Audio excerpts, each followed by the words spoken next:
नमस्कार, good evening. मैं Janvi Mishra saint कैपिटनिया सीनियर सेकेंडरी स्कूल से क्लास 3A की छात्रा हूँ। आज हिंदी दिवस है। इस अवसर पर मैं अपने सभी देशवासियों को बहुत बहुत शुभकामनाएं देती हूँ। अब मैं आपको हिंदी दिवस के अवसर पर एक कहानी सुनाने जा रही हूँ, जिसमें ग्रामीण जीवन और शहरी जीवन की तुलना की गई है। कहानी इस प्रकार है। दो चूहे रहते थे। एक गांव में रहने वाला था, एक शहर में रहने वाला था। गांव में रहने वाले चूहे का नाम था चंदू और शहर में रहने वाले चूहे का नाम था जेरी। दोनों बहुत ही ज्यादा गहरे मित्र थे। एक दिन चंदू ने कहा कि आज तुम मेरे घर गांव आओ और मेरा घर देखो। जेरी ने मान लिया और उसने कहा, लेकिन तुम्हें भी शहर आकर मेरा घर देखना होगा। अगले दिन जेरी चंदू के घर आया। चंदू ने जेरी की खूब खातिरदारी की।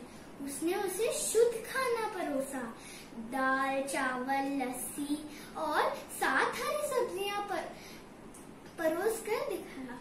और फिर जेरी ने कहा, ये सब क्या है? कहाँ है कोल्ड ड्रिंक, कहाँ है पास्ता, कहाँ है नूडल्स?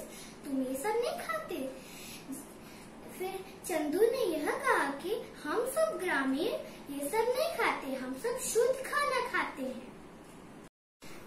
कुछ दिनों बाद चंदू जेरी के घर गया।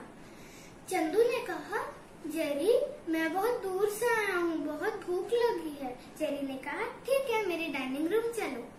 फिर चंदू ने देखा जेरी का रूम बहुत ही आलीशान था और डाइनिंग टेबल पर खाना सज कर आ रहा था। कोल्ड ड्रिंक्स, पास्ता, नूडल्स, पकौड़ी और पुलाव, पनीर की सब्जी आई थी। फिर चंदू ने कहा, चलो अब हम लोग खाते हैं।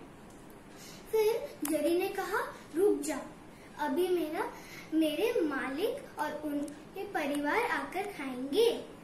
यह सुनकर चंदू ने कहा, ठीक है। फिर मालिक और उनके परिवार आकर खाकर चले गए। फिर चंदू ने कहा, चलो अब तो हम खा सकते हैं ना। फिर जेरी ने कहा, रुक जाओ, अभी मेरे मालिक का कुत्ता आकर खाएगा। फिर चंदू ने कहा, ठीक है। फिर मालिक का कुत्ता आकर खाकर चला गया। फिर चंदू ने कहा, अब तो हम खा सकते हैं ना, मैं नहीं रुक सकता, बहुत भूख लगी है। फिर जेरी ने कहा, रुक जाओ, मेरे मालिक की बिल्ली तो आकर खा ले। यह सुनकर चंदू बहुत दुखी हो गया और बिना कुछ खाए गांव वापस लौट गया। इस कहानी से हमें यह शिक्षा मिलती है कि हमें ग्रामीण जीवन से बहुत कुछ सीखना है और शहरी जीवन से बहुत कुछ त्यागना है। धन्यवाद।